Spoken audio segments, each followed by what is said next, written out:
तभी किसी को पता चला कि बच्चे के जन्म के बाद उसे पहली बार दिया जाने वाला पानी यदि जंगल में रख दिया जाए और सभी पशु पक्षी उसे पी ले तो उसका एक एक घूंट बच्चा ज्ञानी हो जाएगा। उन सभी जानवरों की भाषा जिन्होंने वह पानी पिया था, पी लिया। जिस व्यक्ति ने इसकी खोज की वह नीलावंती के पिता थे।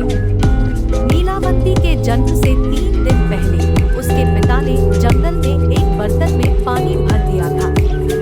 उन 3 दिनों के दौरान जंगल के लगभग सभी जानवर उस पानी के संपर्क में आ गए। वह पानी नीलावंती को उसके जन्म के तुरंत बाद दिया गया था। इसका असर यह हुआ कि वह पक्षियों, चींटियों, कौवे, कुत्तों आदि कई जानवरों की भाषा समझने लगी।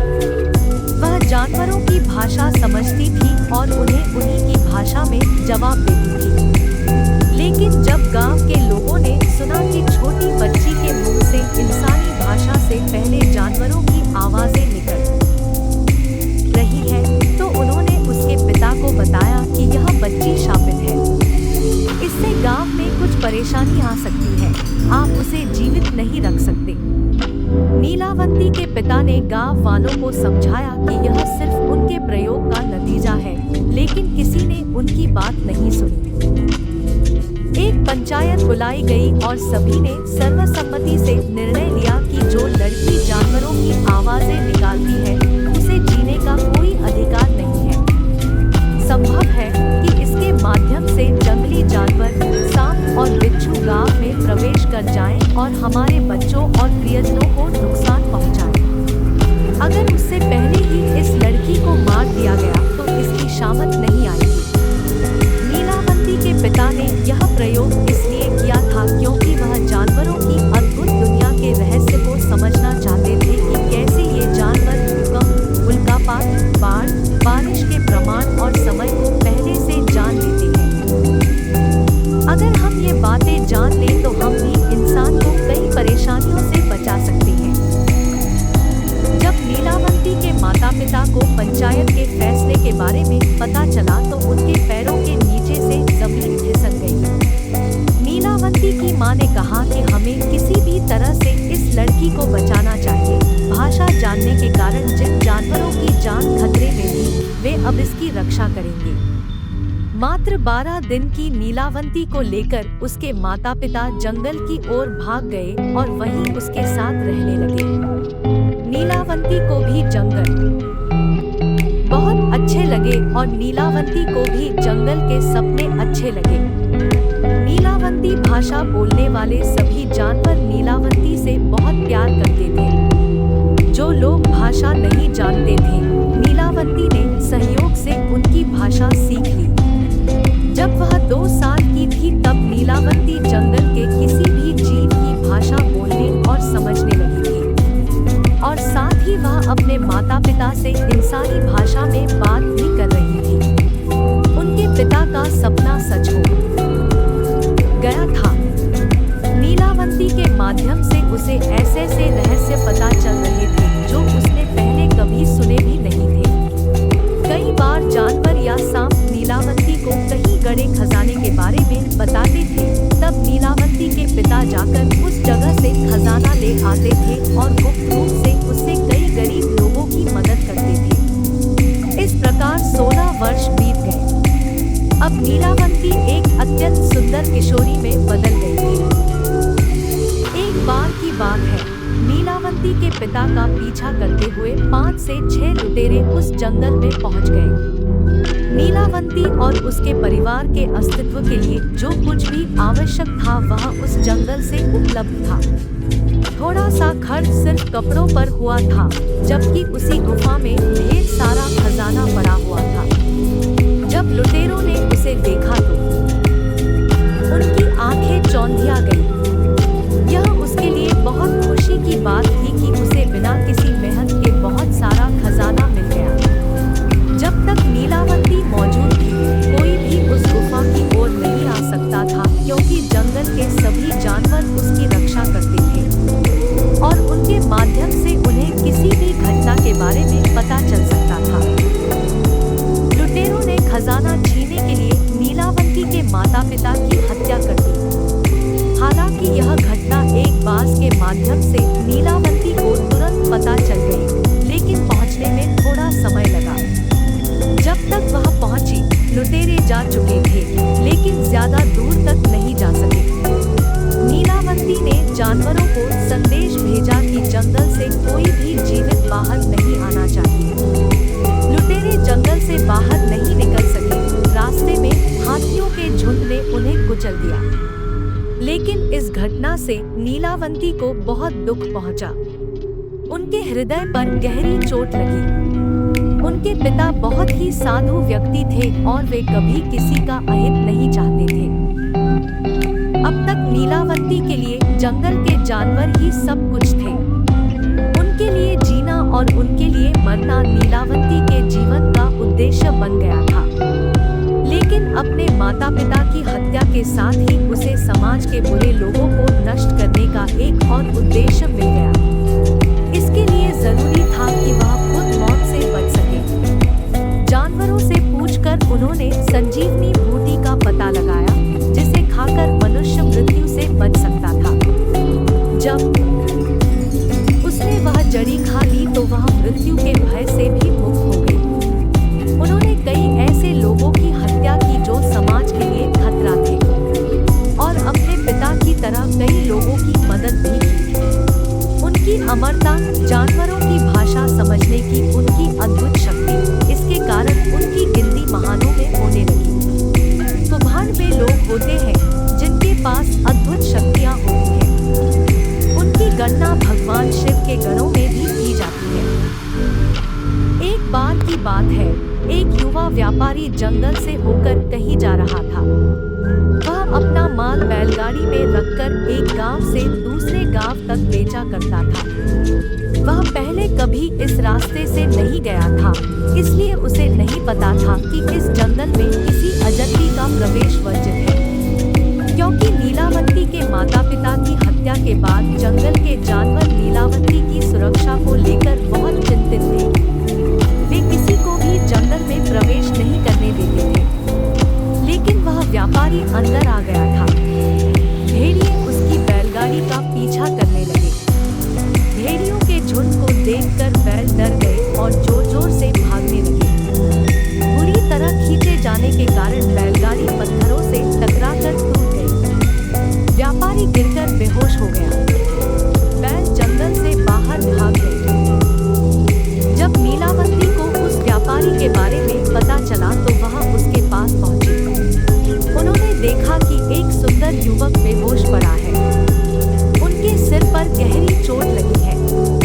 अगर उसका इलाज नहीं किया गया तो वह मर जाएगा। वह उसे अपने साथ अपनी गुफा में ले गई। नीलावंती को जड़ी बूटियों का ज्ञान था, इसलिए वह उसके साथ अच्छा व्यवहार करती थी। 2 दिन बाद जब युवक को होश आया तो उसने देखा कि एक बेहद खूबसूरत लड़की उसकी देखभाल कर रही है। उसने नीलावंती से बात की और अपना नाम अनिल बताया। नीलावंती ने अनिल से कहा कि उनके पूरे इलाज में कुछ दिन और लग सकते हैं। उन कुछ दिनों में अनिल को नीलावंती से प्यार हो गया। कुछ ही दिनों में अनिल बिल्कुल ठीक हो गए। उन्होंने नीलावंती से अपनी भावनाएं व्यक्त की। नीलावंती को भी अनिल पसंद था और वह उसकी हालत के लिए खुद को जिम्मेदार मान रही थी। सहानुभूति भी प्रेम का एक कारण है। इसी वजह से नीलावंती को भी उससे प्यार हो गया। अनिल ने नीलावंती से शादी के लिए कहा। नीलावंती ने कहा कि वह उससे शादी करेगी, लेकिन उसकी कुछ शर्तें हैं। अनिल ने शर्तें पूछी तो नीलावंती ने बताया कि उसकी पहली शर्त यह है कि वह रात में उसके साथ कभी नहीं सोएगी। दूसरी शर्त यह है कि अगर वह रात को कहीं जाएगा तो उसे ढूंढेगा नहीं। अनिल ने उनकी दोनों शर्तें मान ली। वे 5 साल तक बहुत खुशी से साथ रहे। एक दिन दोपहर के समय नीलावंती और अनिल जंगल में घूम रहे थे, तभी उन्होंने एक नेवला और एक नेवला को कहीं जाते देखा। नेवल उदास दिख रहे थे। नीलावंती ने पूछा कि वह उदास क्यों है। नेवाली ने बताया कि उसका पति अंधा है, इसलिए वह उसे कभी अकेला नहीं छोड़ सकती। पास अंजन था, जिसे नीलावंती ने उस नेवले की आंख में डाल दिया। नेवले को तुरंत सब कुछ दिखाई देने लगा। नेवानी ने नीलावंती को 2 दिव्य रत्न दिए और कहा कि ये दोनों रत्न बहुत शक्तिशाली है। जिसके पास पहला होता है वह किसी के भी मन की बात जान सकता है और दूसरे स्थान पर उत्तीर्ण होने पर वह किसी से नहीं हारेगा। नीलावंती का पति अनिल दूर से सब कुछ देख रहा था। जब उसने नीलावंती से पूछा तो नीलावंती ने बड़ी मासूमियत से उसे बताया, लेकिन केवल एक रत्न के बारे में जो कभी खो नहीं सकता था। दूसरे रत्न के विषय में उसने कुछ नहीं बताया। इसलिए नहीं कि उसे अनिल पर भरोसा नहीं था, बल्कि वह उस रत्न को परखना चाहती थी। अनिल की इच्छा थी कि उसके पास वह रत्न हो जो उसे हमेशा जीत दिलाए। उसने नीलावंती से मणि मांगी। जब नीलावंती ने पूछा कि उसे इसकी जरूरत क्यों है, तो अनिल ने कुछ नहीं बताया। लेकिन दूसरे रत्न के प्रभाव से उसे पता चल गया कि उसके मन में क्या चल रहा है, कि अनिल उस जंगल के बाहर जाकर उस राज्य को जीतना चाहता है जिसमें वह जंगल है। उस रत्न को अपने पास रखने से यह काम बहुत आसान हो जाता। नीलावंती को उसके विचार जानकर आश्चर्य हुआ, लेकिन उसने अनिल को यह बात पता नहीं चलने दी। एक रात जब नीलावंती और अनिल, जो नियमों के कारण अलग अलग सो रहे थे, तभी अनिल को दूर से एक भेड़िए की चिल्लाने की आवाज सुनाई दी। वह नीलावंती से कह रहे थे कि अब उन्हें भगवान शिव के पास जाकर रहना चाहिए। लेकिन शिवगणों में स्थान पाने के लिए जिस चीज की आवश्यकता थी वह एक प्रकार का तावीज था, जिसका पता भेड़िया उसे बताना चाहता था। जब नीलवंती ने भेड़िए का संदेश सुना तो वह तुरंत नदी की ओर निकल पड़ी। नीलावंती जाने के कुछ देर बाद अनिल भी उसके पीछे पीछे जाने लगा। नीलावंती को पता चल गया कि अनिल उसका पीछा कर रहा है, लेकिन उसे इससे कोई फर्क नहीं पड़ा। नदी के तट पर पहुंचने पर भेड़िया नीलावंती से मिला और उससे कहा कि कुछ देर बाद नदी में एक भूत तैरता हुआ आएगा। उसकी कमर पर एक ताबीज बंधा हुआ था, जिसकी मदद से वह भगवान शिव की श्रेणी में शामिल हो सकती थी। नीलावंती नदी के किनारे बैठकर भूत का इंतजार करने लगी। आधी रात को नदी में एक भूत तैरता हुआ आया। नीलावंती उस भूत के पास गई और उसे खींचकर किनारे ले आई। अनिलपुरी एक पेड़ के पीछे छिपकर यह घटना देख रहे थे। नीलावंती की पीठ अनिल की ओर थी, इसलिए वह नहीं देख सका कि वह क्या कर रही है। नीलावंती ने भूत की कमर में बंधा ताबीज देखा। वह बहुत खास लग रहा था और अपने आप चमक रहा था। नीलावंती ने ताबीज खोलना शुरू किया, लेकिन वह इतनी मजबूती से बंधा हुआ था कि छूटने का नाम ही नहीं ले रहा था। नीलावंती ने काटने के लिए कुछ ढूंढने के लिए चारों ओर देखा, लेकिन वहां कोई पत्थर नहीं था, केवल रेत थी। नीलावंती अपने दांतों से रस्सी काटने के लिए भूत के ऊपर झुकी।